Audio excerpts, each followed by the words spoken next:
Hey, this is Max, and you're listening to Big Bang Radio, 89.1 FM WNIA, a service of Nash Community College, Nashville, Tarboro, Rocky Mount. From stories shaping the nation to moments unfolding right here at home, this is The Current. We'll take a look at national news, spotlight what's happening across North Carolina, and keep you connected to what's happening on our campus. You're listening to The Current with KJ. Let's get into it.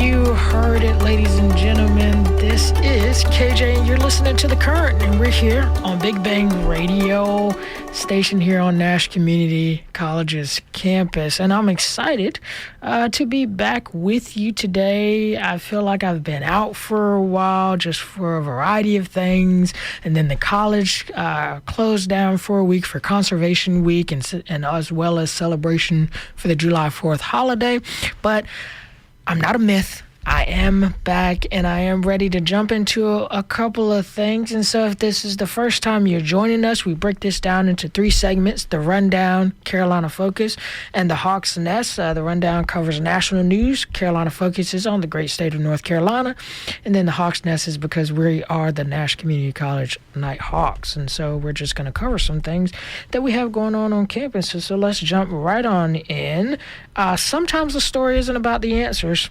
It's about the questions that remain. If you've been paying attention to the news surrounding the mystery of Noah Wells, you would know that it is a pretty interesting story. There are a lot of things that still haven't been answered, or a lot of things that the parents are still trying to get answers about. But it's the story about the 18-year-old Noah Wells, who was found deceased after disappearing, a disappearance that went across 3 days, I believe. It started on July 4th when he went missing, and then his body was found on July 6th. And so questions do continue to surround the disappearance and the death of Wells. He was a Mississippi Community College student and a football player, and his 4th of July weekend unfortunately ended in tragedy. Wells had traveled with friends to Horn Island off of the Mississippi Gulf Coast for what was expected to be a holiday celebration before returning to school for football training. The last confirmed sighting of Wells was around 3 o'clock that afternoon. Friends have told investigators that Wells chose to remain on the island after the group originally arrived with prepared to leave. One friend told ABC News that Wells had met a young woman during the gathering and wanted to stay behind. But then that's where the story becomes a little less clear. Wells' parents say that explanation doesn't match who their son was. His father has publicly stated that Nolan was always taught to stay with the group he arrived with, calling that a family rule centered on safety. Because of that, the family questions whether he would have willingly separated from his friends at all. And so what I'm gathering so far is that, there's an idea, I guess, from his parents that they are not believing the idea that their son would have stayed behind on an island, I guess, where he didn't know other individuals without the group that he arrived with. Authorities have said they have not found evidence of foul play at this stage of the investigation and believes drowning remains a possibility. Horn Island is known for the strong currents, and investigators have noted that alcohol was present during the gathering. However, individuals assisting in the search have said Wells' blood alcohol level was reportedly below the legal level of intoxication, suggesting he was not heavily impaired. The Wells family, however, believes there are still too many unanswered questions. Among them, questions like if Nolan entered the water, questions, would someone at such a large gathering have seen him in distress? Another question centers on his cell phone, which investigators say was left on the boat. Both an official autopsy and an independent autopsy are still pending, and investigators continue interviewing people who attended the gathering. Meanwhile, Wells' family has launched its own parallel investigation while asking for transparency and a thorough review of all available evidence. Law enforcement has urged the public to allow investigators time to complete their work, emphasizing that the investigation remains active. As with many developing cases, more questions than answers remain, but investigators say they are committed to following the evidence wherever it leads. And just quickly here, I'll note that I noticed on social media, probably like a lot of other individuals, once this story came out, that unfortunately, some of the first thought processes that were shared on social media was that he happened to be the only black male in a group of white males who, once again, my understanding to the story is that, of course, they were all friends and they had been friends for some time. But unfortunately, probably, maybe innocently against his friends, there's some kind of suggestion that, they had something to do with it. And I think it's just unfortunate because, I'm sure that accusation is tied to a lot of other things just in terms of the state of where we are in the world. And so, similar to kind of what I outlined, right? I think the important part is, reviewing all of the available evidence, doing the proper investigation. And then, at the end, we'll see, if there was foul play, if it was a drowning, what the case may be. But I think it is important for us as a whole, whether you know the individuals personally or just, watching from afar like ourselves, like many of us, it is important that, we just let the investigation take place and let the investigation happen. And then the appropriate results, whatever they may be, will soon come out. Everything that's in the dark will come to light, and I do believe that. So, moving on, scientists, so moving a little bit into science. I know all you science lovers out there have probably already seen this, but there's an interesting story going on. Scientists have announced that something that many are calling a breakthrough, I guess, in synthetic biology.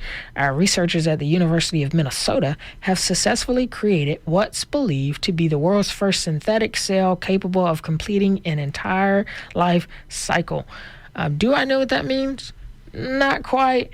Hopefully, there's a little bit more information here that can at least get us all on the same page about what exactly this is talking about. But it's nicknamed Spud Cell, SPUDCELL, Spud Cell. Because of its potato-like appearance, the tiny organism was built almost entirely from non-living chemicals. Unlike previous experiments that modified existing living cells, researchers assembled this one piece by piece using between 150 and 200 simple molecules. The result is a cell that can eat, grow, reproduce, and even compete with other cells for nutrients. This sounds concerning. This sounds like something that could maybe get out of hand. But anyway, scientists say the discovery could eventually lead to advances in medicine, drug development, and biotechnology. At the same time, the breakthrough is promoting ethical discussions surrounding synthetic biology and how this emerging field should develop. Researchers note that Spud Cell is still far from functioning like naturally occurring cells. It cannot yet produce all of its own proteins or pass its complete genetic material to future generations. However, still, many scientists believe this represents one of the biggest milestones in synthetic biology in decades.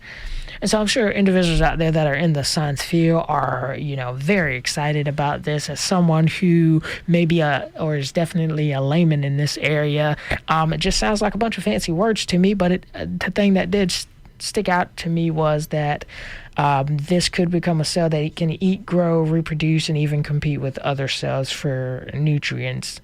So I'm sure more and more will come out on that. Now, something that I would consider may be very dear to my heart. I'm just kidding. That the date on your milk carton might not mean what you think it means.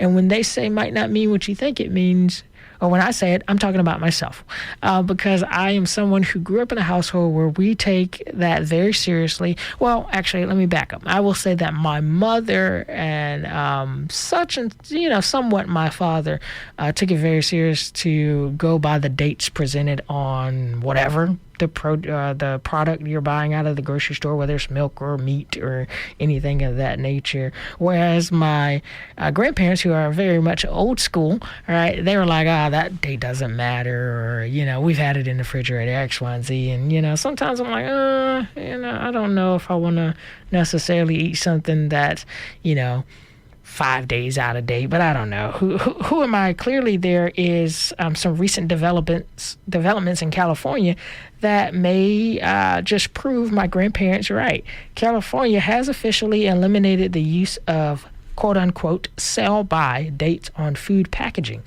Under a new state law, food manufacturers will instead use labels reading either best if used by or used by. I actually thought that I thought that I think some products already do use best if used by as the language or the verbiage. The goal is to reduce confusion among consumers.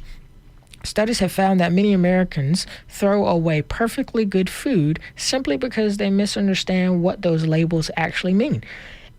A best if used by date refers to the product quality, not safety, while a used by date is intended to indicate when food should no longer be consumed safely. The FDA, or the Food and Drug Administration, estimates that nearly 1/5 of food waste in the United States is caused by confusion over labeling. That's a pretty interesting stat. I've never heard that before, but you know what? Considering, like I said, I grew up in one of those households, I can definitely see that. I wouldn't necessarily say we wasted food, but of course I could also at the same time see how someone could see it as wasting food. I think obviously when you are looking at a variety of things, right? When you are looking at, all the way, if you want to get deep into it about, all the individuals that go without food or go without, water or just fluids or anything of that nature, of course it becomes more and more kind of a guilt thing where you're like, wow, I did throw away that food the other day because it was past its date that was on the packaging. And so, it's one of those things where, California may be onto something. There may be a lot of waste just because people are not aware of or are not clear on the understanding of what the dates on the packaging really mean, and if you really need to throw it out, if you can actually consume it or eat it safely, those kind of things. So I can see definitely both sides of the coin on that. So the due to that large waste and the confusion behind some of those labels, the California has decided to change the law. And so, changes made in California will start to appear across the country. I imagine that a lot of states, if they don't already, will soon adopt that same model. So you can see your grocery stores looking a little bit different here soon, just in terms of what you see on packaging or milk cartons or whatever the case may be when you buy products from the grocery store. So speaking of what's in your kitchen, right, this is a good segue. Health officials have another reminder this week. Your salad is still healthy, but experts say it's worth taking one extra step. What am I talking about? Well, if you may or may not know, but the illness known as Cyclosporiasis is something that is becoming a health concern across multiple states. and it is a parasite that can contaminate produce, specifically fresh fruits and vegetables. It can cause symptoms including things like stomach cramps, fatigue, nauseousness, or nausea, as well as loss of appetite. 34 states have reported at least one case since May, which is very interesting to me when I was doing research on this study, because I thought I was pretty up to date on the news, but I didn't realize that this has been a problem since May. I feel like yesterday, actually, at an event, a lot of my colleagues and I were actually started talking about it as if, and the way that it was being presented, I thought this was something that was a recent thing that came out, but it seems like it's been since May. The outbreak has risen to more than 4,000 cases in Michigan and Ohio, and linked to cases in West Virginia and Kentucky. Michigan health officials said their investigation suggests that lettuce or salad greens may be the culprit, but other foods can't be ruled out, and no specific type, grower, or supplier has been identified as the source. Once again, another thing I find pretty scary. Whenever you cannot identify where something stems from or where something comes from, that makes it less and less probable that you will actually stop it from happening or be able to attack it strategically. Nationally, more than 7,000 cases have been confirmed or are under investigation in 34 states, as I said, since May 1. The U.S. Centers for Disease Control and Prevention, CDC, said Tuesday it's not clear which states are seeing cases connected to the large outbreak in the Midwest. Experts say the parasite cannot be seen with the naked eye and is most commonly linked to fresh produce that has not been thoroughly washed. While infections remain relatively uncommon, public health officials encourage consumers to rinse fruits and vegetables under running water before preparing or eating them. Food safety experts say proper handling remains one of the simplest ways to reduce the risk of foodborne illness.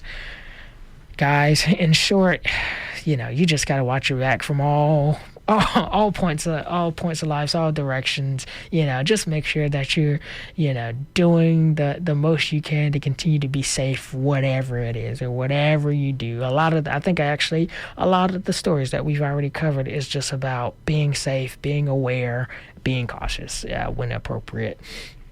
And then the last thing we have here before we go to break and come back with Carolina Focus, America. America turns 250, and that's a birthday worth celebrating. And I know you were thinking that the birthday worth celebrating was going to be my birthday, which is actually this Saturday, July 18th. But no, in all seriousness, the country, actually the entirety of this year, celebrates its 250th birthday, 250 years of the United States of America. It marks a historic milestone. Communities across the country recognize the occasion with special events, educational programs, and reflections on the nation's history, and that actually continues even after July 4th and July 5th.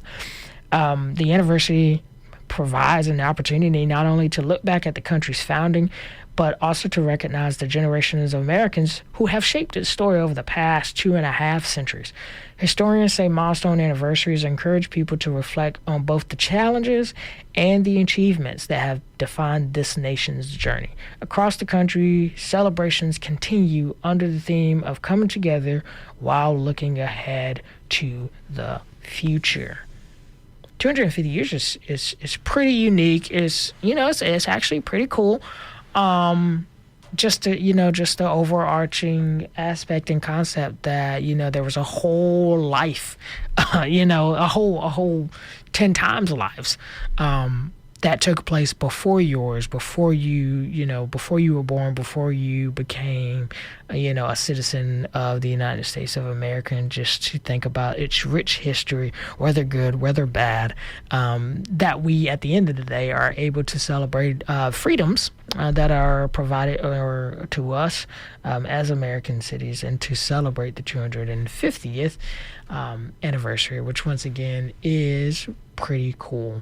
And so, this has been the rundown. And so when we come back from break, what we're going to do is we're going to look at the great state of North Carolina and what we have going on. So I'll be right back. Tuition cost at Nash is 60 to 70% less than at a four-year college, and that's why I choose Nash Community College. Housing costs at a four-year can cost upwards of $12,000. Community college, that cost drops to just $0. Dining and food cost $3,000 to $4,000 at a four-year. At Nash, $0. Here at Nash, get the same education and lower the cost. Start here and go anywhere. Go to nashcc.edu/admissions to start today.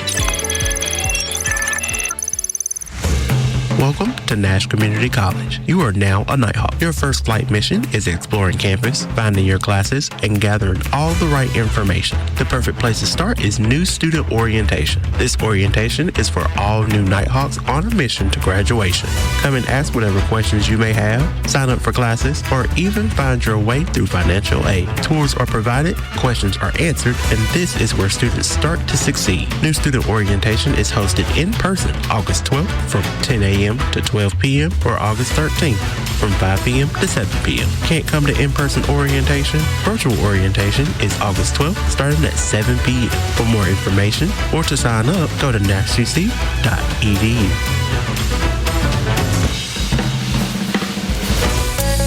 Located in the Business and Industry Center, Studio 67 is a multimedia studio which creates original and educational content. Studio 67 contains a production studio, control room, and modern video and audio equipment. Studio 67 serves as a laboratory and classroom for students enrolled in broadcast and production technology, providing real-world experience. Want to learn more? Visit nashcc.edu.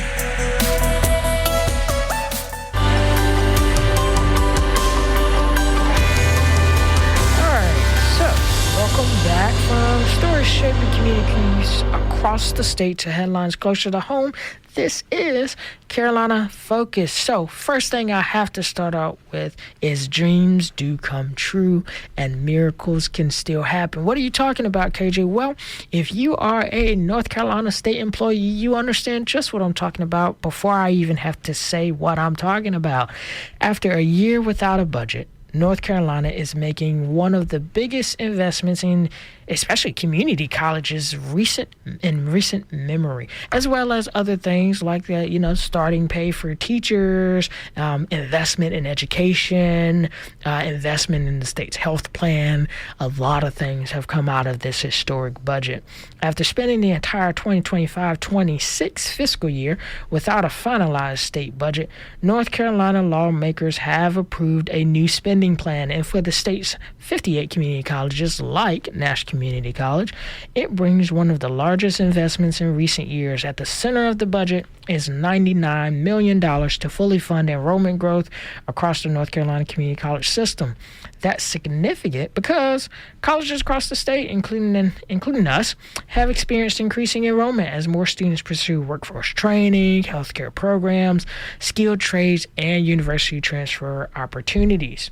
The budget also includes $57.5 million in recurring funding to modernize the state's funding formula through Propel NC, which is just fancy wording for appropriately providing funding to support all of our students that come here to pursue continuing education programs. Which is very important as we continue to be one of the several colleges across the state that provide, improve the economic development and workforce development of the state as a whole, and especially the region that we are centered in. So the goal is to better align funding with North Carolina's highest demand careers like healthcare, advanced manufacturing, construction, engineering, information technology, those kind of things. There's also good news for community college employees. So that side of the budget was more about providing, impactful funding for us to continue to be able to do the great things that we're able to do at Nash Community College, and providing, continued continued improvement on our educational opportunities. Now, on the other side of the budget, goes to, giving some love to the state employees, and as a whole, faculty and staff will receive a 3% salary increase, along with a one-time bonus of 2 different increments depending on where you fall on the scale of earning more or less than $65,000.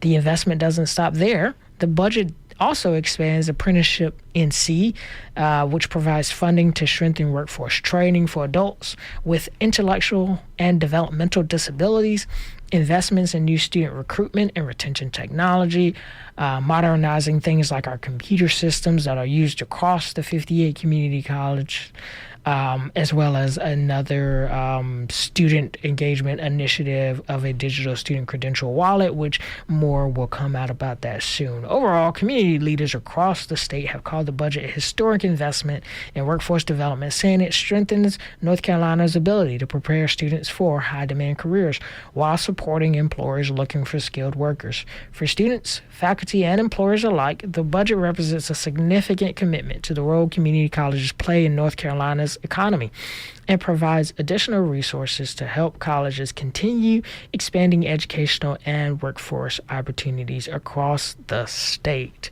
So, in short, we are very happy as state employees and specifically as community college employees to have a budget, to be able to, see some of our efforts to grow enrollment pay off and a lot of those things. So more and more will continue to come out about that and continue to put those new things in place. So shifting gears a little bit, if you are as not annoyed, but if you, every once in a while you get that notice in the mail, you get that notice to your email, that little bug I'm referring to is your registration sticker. If you look forward to that email, good for you. If you don't look forward to that email, I have news. Consider this an early Christmas present for some. Per the budget that I just talked about, North Carolina has decided to make a change that will affect millions of NC drivers. The North Carolina Division of Motor Vehicles, also known as the DMV, is ending the use of annual license plate registration stickers and paper registration cards as part of their modernization efforts, which a fancy word just means that we're getting into the 21st century, which is an exciting thing. For years, drivers have been accustomed to placing a new registration sticker on their license plate every year after renewing their vehicle registration. This will go into effect on October 1. So I'm sure there will be more and more communication coming out by the DMV about what it's going to look like, what you're going to do different, X, Y, and Z. But I happen to be pretty excited about that. Maybe more excited than I should be, but that's okay. I'm looking forward to it. So that's some good news out of the DMV. We need more good news out of the DMV, do we not? So, moving to the weather, right? And while one change is happening on the roads, another familiar part of summer is making itself known across the state.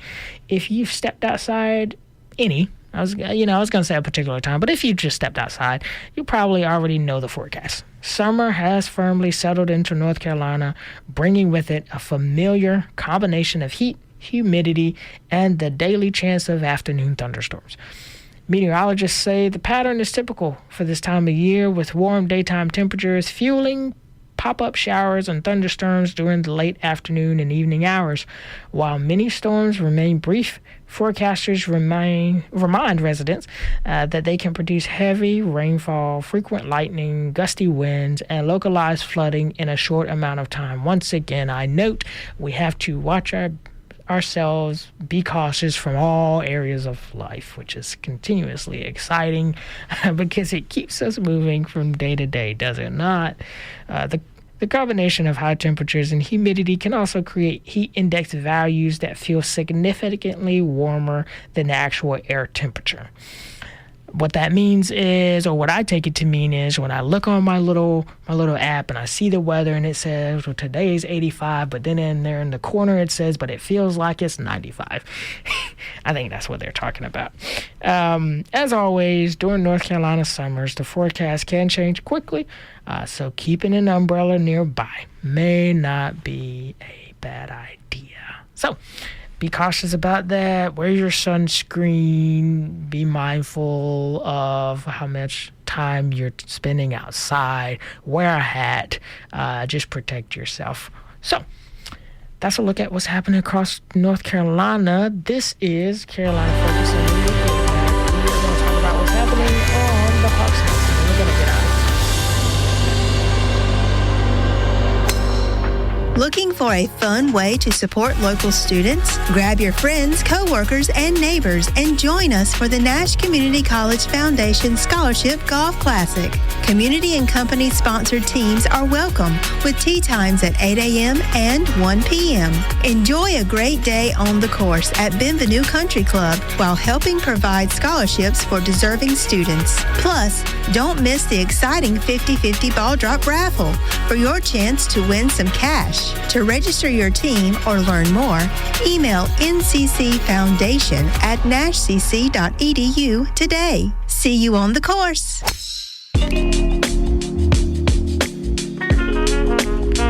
Welcome back. If you're just joining us, this is The Current with KJ. We're on Big Bang Radio on Nash Community College's campus. And since we're on Nash Community College's campus, we have to talk about what we have going on campus. And so I'm running over my time here, so I'm going to get you in and out. But just let's cover a couple of things. One day, one stop. Yesterday, we served over 130 current and prospective students during our Nighthawk Enrollment Day. So everyone that came, thank you for coming. Everyone that participated, thank you for participating. This is held right here on campus, and it takes place once a semester, where students can meet with the college's key student support services like admissions, financial aid, advising, and more in one single visit. Whether someone is just beginning the enrollment process, registering for classes, or finalizing items before the semester begins, the event is designed to help students complete multiple steps in one place. Since its launch, Nighthawk Enrollment Day has become an important part of the college's enrollment efforts, helping over 1,300 students since its inception prepare for upcoming semesters while simplifying what can often feel like a complicated process.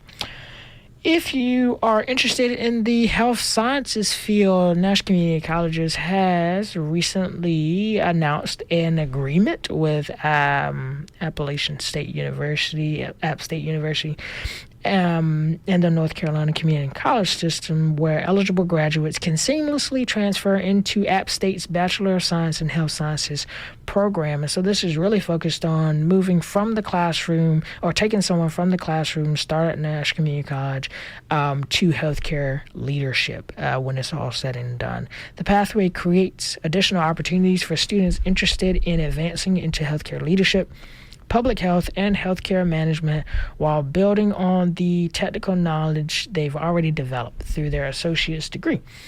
College leaders say the agreement helps remove barriers for students looking to continue their education and expand career opportunities within North Carolina's growing healthcare workforce.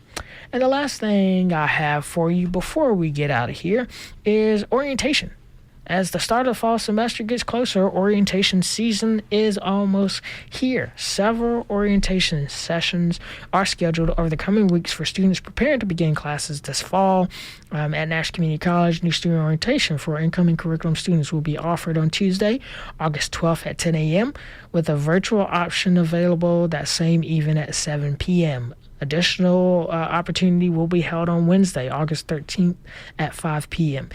Also, for students that are college or career and college promise students, or CCP or dual enrolled, or whatever you consider yourself, if you are a high school student taking college classes at Nash Community College, CCP orientation will be on Wednesday, August 13th at 4 p.m. Orientation provides students with an opportunity to learn about campus resources, student services, technology, academic expectations, and what to expect before classes begin. Additional info can, as well as orientation registration to register for the event, and a full calendar of upcoming events on campus is available at events.nashcc.edu. Wow. I'm just happy to be back, guys. I've enjoyed spending a little bit of time with you, and so hopefully you got something good planned for the weekend coming up. That's all the time we have. Thank you for listening to The Current with KJ, and as always, stay informed, stay thoughtful, stay connected, and love always. Have a good one.